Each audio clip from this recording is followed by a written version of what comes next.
안녕하세요. 나도딜러 팀장 이충우입니다. 부천에 있는 DY랜드라는 곳에 갔습니다. 2009년식 소렌토를 봤는데요. 15년이 됐더라고요. 15년.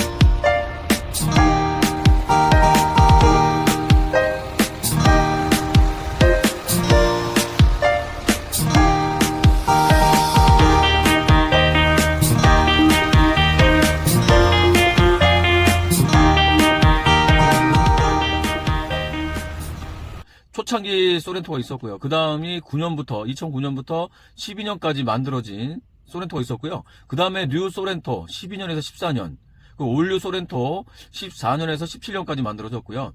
더 뉴 소렌토는 17년에서 20년까지 만들어졌습니다.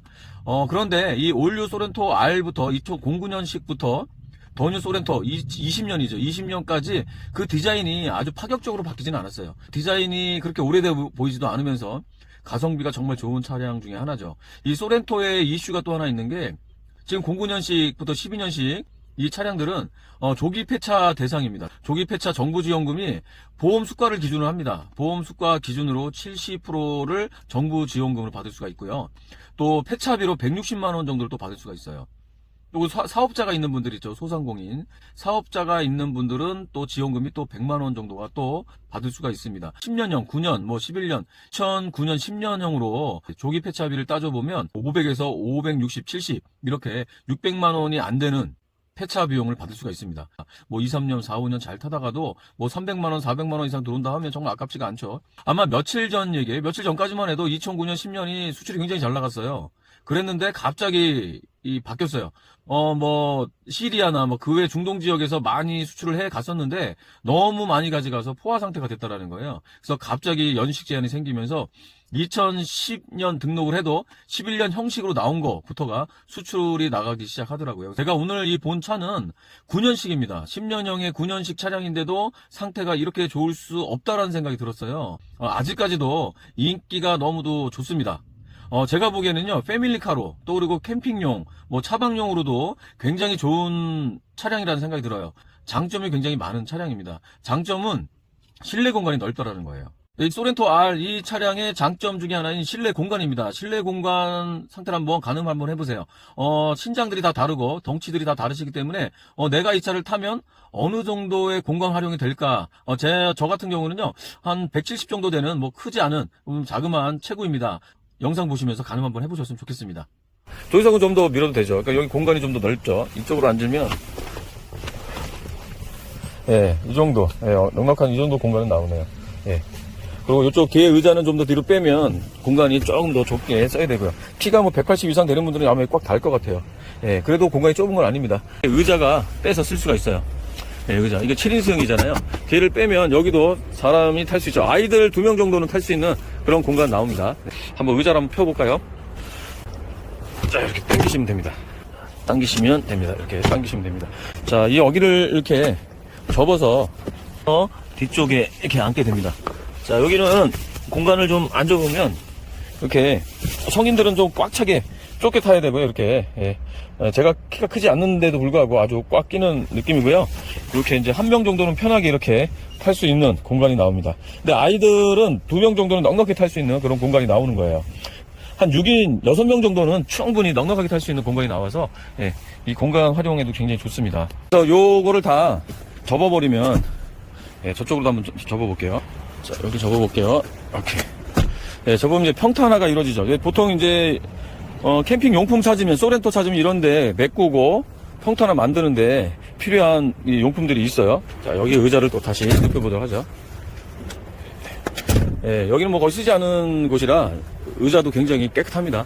자, 이렇게 덮어볼게요. 이렇게 덮는 용품들도 꽤 많아요. 그래서 일부러 서브카로 이런 레저용으로 쓰시려고 차박하시려고 쓰는 분들도 많으세요. 저기가 헤드레스를 지금 빼놓지가 않았거든요. 자, 헤드레스 한번 빼볼게요.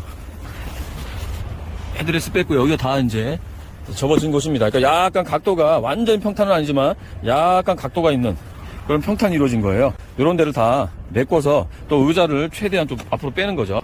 지금 조수석 의자를 최대한 앞으로 빼봤어요. 빼고 여기를 의자를 좀 이렇게 젖혔습니다. 헤드레스를 그냥 빼고 이만큼 공간이 더 나오는 거죠. 여기서부터 여기까지다. 그럼 제가 한번 들어가 봐요. 이 정도면 굉장히 긴 공간인데 한 180 이상 되는 분도 누워도 충분히 누울 수 있는 공간이 나요. 그러니까 2명의 공간은 충분히 나올 수 있는 공간이 나와요.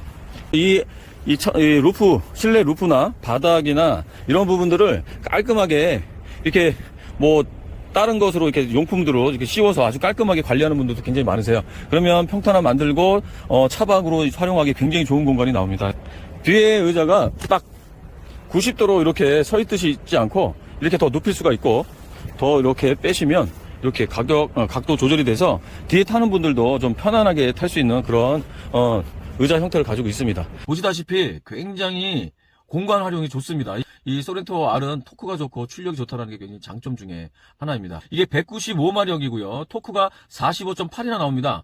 1800에서 2500 RPM에서 최고의 토크를 자랑하고 있는데요. 언덕이나 이런 데도 굉장히 잘 치고 올라가고요. 주행 영상도 한번 보시고 오시죠. 네, 지금 여기 보시면 요철 있죠? 이거 한번 지나가면서 볼게요. 네, 하부 아주 안정적입니다. 네, 지금 요철을 계속 지나고 있어요.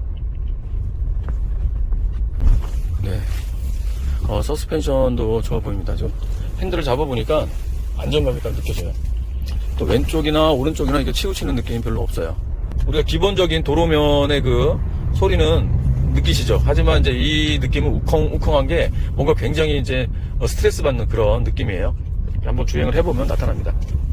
네, 타이어의 폼마모 형태는 없는 것 같아요. 네, 기본적인 그런 형태가 올라오는데 아주 부드러운 소리는 아니에요. SUV라 승용차 같은 느낌은 안 들지만 그렇다고 울컹울컹하게 막 스트레스 받을 정도로 올라오는 느낌은 아닙니다.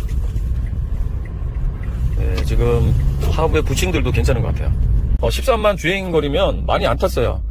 사실 이게 15년 이상 된 거네요. 그죠? 15년 가깝게 된 건데 1년에 10,000km가 안 된 거예요. 따지고 보면요. 주행거리 굉장히 짧은 거죠. 네. 그래서 10,000km, 너무 안 타도 안 돼요. 너무 짧게 탄 차들도 보면요. 상태 안 좋은 차 많습니다. 그러니까 그런 상태가 안 좋은 거는 어떻게 손대기 어려울 정도의 상태가 안 좋은 거예요. 근데 이 관리를 잘 하는 게 중요한데 이거는 적정 키로수를 타시면서, 그러니까 좀 짧은 적정 키로수죠. 그 주행거리를 하시면서 관리를 잘 하신 것 같아요. 지금 제가 이제 이 주행을 하면서 총평을 말씀드리면 얼라이먼트, 또 휠 바란스, 그리고 핸들 바란스 다 잘 맞고요. 하부의 부싱의 상태들도 굉장히 양호해서 잡소리 전혀 안 납니다. 그리고 타이어도 노면 타는 소리 별로 없습니다. 아주 양호한 상태를 갖고 있다고 주행 총평을 말씀드릴 수가 있어요. 네, 보시다시피 이 차량 같은 경우에 주행할 때도 굉장히 상태가 좋았습니다. 무상 수리건들이 조금 있습니다. 그래서 뭐가 있냐면요. 브레이크 스위치하고 정속 주행 장치입니다. 그리고 차체 제어 장치입니다. 이 세 가지가 좀 문제가 있어서 무상 수리를 진행했었고요. 이런 거를 좀 알 수 있는 건요. 시동 걸 때를 잘 보셔야 돼요. 시동 걸 때 시동이 잘 원활히 걸리느냐? 그게 중요하거든요. 시동 한번 걸어볼게요. 하나, 둘. 전원 다 들어왔죠? 삽입되지 않았습니다. 네, 요거 확인하시고 브레이크 밟고 스타트. 엔진 소리 굉장히 좋네요. 네, 지금 냉간시 상태라 RPM이 조금 높게 올라가 있죠. 이제 점점 떨어집니다. 겨울에는 이제 RPM이 더 높게 올라가요. 또 특히나 디젤 차 같은 경우는 이렇게 버튼을 2번 눌러서, 브레이크 밟지 말고 2번 눌러서 전원을 넣어주고, 그리고 확인한 다음에, 그리고 스타트 하시는 게 좋아요. 브레이크 밟고. 네, 엔진 소리 좋습니다. 네, CRDI 엔진의 특유의 아주 좋은 소리를 갖고 있어요. 제가 좀 시동 거는 영상을 좀 보여드렸는데요. 시동을 딱 걸 때 원활히 한 번에 딱 걸려줘야 돼요. 그래야지만 차가 이상이 없다고 볼 수 있어요. 그래서 CCS 장치라고 정속 주행 장치인데요. 크루즈 컨트롤 S라는 장치인데 이 장치가 정속 주행을 할 때 제동력이나 뭐 엔진 출력이나 차체 흔들림이나 이런 걸 좀 볼 수 있는데요. 이런 거는 시동도 걸어보지만 직접 주행도 좀 해보셔야 합니다. 그래야지만 이 이상이 있는지 없는지를 감지를 할 수 있어요. 연식이 좀 오래된 차들이잖아요.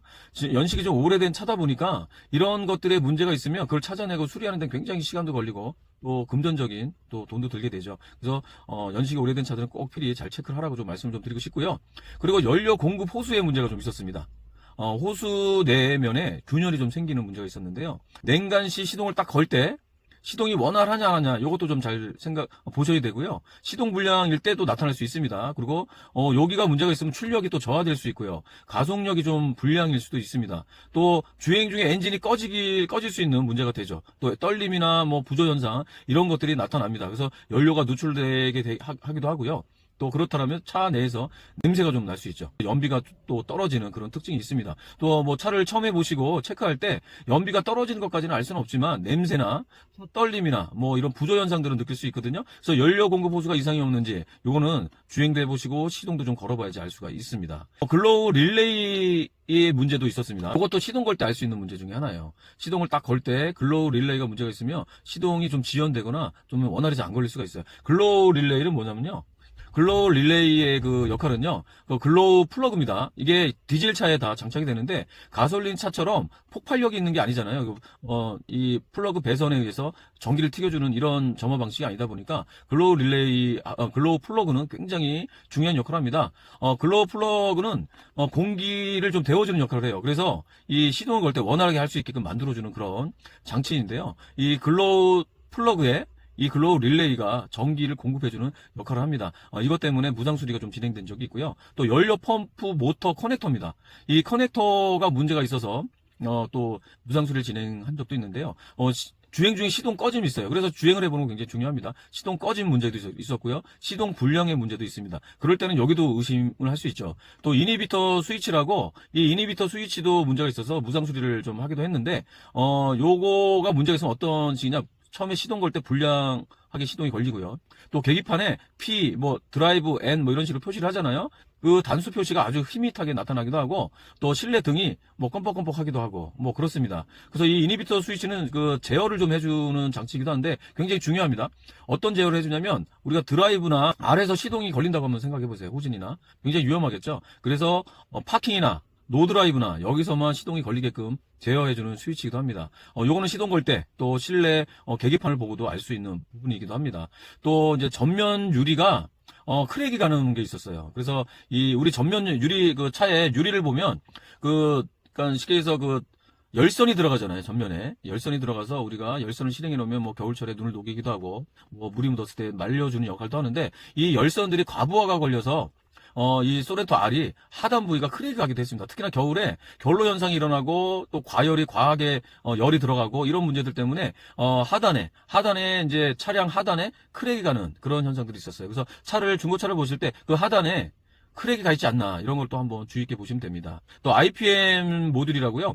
그래서 이게 인트루먼트 패널 모듈인데 간헐적으로 헤드램프가 껌뻑껌뻑하는 이런 증세도 좀 있었습니다. 그래서 중고차를 보실 때 라이트를 켜놓고 라이트가 아주 그냥 꾸준하게 잘 라이트가 실행되는지 그것도 좀 보셔야 돼요. 그래서 여러 가지 볼 게 좀 있죠. 그래서 제가 이제 말씀드린 이 부분들을 잘 보시면 찾을 수가 있습니다. 그래서 특히나 좀 오래된 차를 보시기 때문에 그렇기 때문에 이런 것들은 하나씩 꼼꼼하게 체크를 할 필요가 있습니다. 장점이라고 한다면 조기 폐차 대상도 되고 수출의 대상도 돼서 내가 지금 이 차를 사도 아까운 게 없는 차가 이 소렌토 R이고요. 중요한 거는 이 차량이 이 4대문에 못 들어가는 그런 건 있어요. 이게 4등급 차량이긴 한데요. 지금 실행이 되는 것 같아요. 아직까지 본격적으로 되진 않는데요. 서울의 4대문. 그래서 꼭 주의할 건요. 내가 이 차를 타고 서울에 많이 진입을 해야 된다. 일 때문에 서울을 많이 왔다 갔다 해야 된다. 그렇다면 요건 좀 자제해 주시기 바랍니다. 그리고 요 차량은 사고가 전혀 없는 차였고요. 내차 피해도 없는 그런 차였습니다. 그러니까 거의 연식을 따진다라면 거의 15년이 됐잖아요. 아까 영상에서 보셨듯이 하부가 너무 좋았고요. 또 관리도 잘 돼 있었습니다. 또 주행할 때 찌그덕거리고 특이한 이상음들 나타나지도 않았어요. 그러니까 얼마나 차주가 잘 관리했냐를 알 수 있었고요. 실내 실외를 봐도 깔끔하게 잘 되어 있었고요. 도장도 보여드렸지만 도장도 거의 이렇게 찍혀 나오는 부분이 없었습니다. 제가 보기에는 뒷범버 하나 정도가 도장이 들어가고 문 하나 정도가 도장이 들어간 것 같았어요. 근데 도장도 너무 잘해서 거의 도막에서 크게 수치가 나오는 부분도 없었죠. 그래서 이 차량은 아마 지금 양도 받으신 분이 굉장히 좋아하고 계시는데요. 정말 제가 봐도 이 정도 연식에 이 정도 상태가 있을 수 있을까 하는 그런 생각이 들었고요. 이 휠 타이어 영상도 보셨겠지만 타이어 상태도 좋았고요. 휠의 상태도 굉장히 좋았습니다. 아쉽게 조수석 휠만 약간의 기스가 있었고요. 나머지는 없었습니다. 그래서 제가 이제 이 말씀을 드리는 이유는요. 아마 소렌토 이 장점 많은 차, 연비도 좋고 출력도 좋고 단점이라면 좀 하드한 거 있습니다. 좀 노면 타는 소리가 타이어가 좋음에도 불구하고 노면 타는 소리가 약간은 올라왔어요. 왜냐면 SUV 그때 당시 SUV가 갖고 있는 단점이기도 했는데요. 요런 부분들 요런 것들은 좀 감안하셔야 될 것 같아요. 그래서 그런 부분들 빼고는 너무도 좋은 차라는 말씀을 좀 드리고 싶어요. 지금 제가 여러 가지 이제 뭐 이슈가 있었던 거 요런 부분들을 좀 말씀드렸는데요. 이 부분들을 잘 체크하셔서 정말 좋은 차 이 가성비 좋은 차 소렌토 R 09년부터 14년. 자, 이렇다면 거의 10년이 넘은 차량들입니다. 이런 차량들을 고르실 때 제가 말씀드린 요 부분들 꼭 체크하시고요. 패밀리카로 그리고 레저용으로 정말 적은 비용에 정말 즐길 수 있는 이 차량 메리트 있는 소렌토 R입니다. 그래서 여러분들 이 소렌토 이 차량 고르실 때 제가 말씀드린 거 요런 부분들을 꼼꼼하게 체크하셔서 좋은 차 선택하시라고 말씀드립니다. 어떻게 제가 말씀드린 이 내용들이 좀 도움이 되셨나요? 네, 도움이 되셨다라면 좋아요와 구독을 꼭 좀 눌러주십시오. 좋아요와 구독은 제가 이런 영상을 제작하는데 굉장히 큰 힘이 됩니다.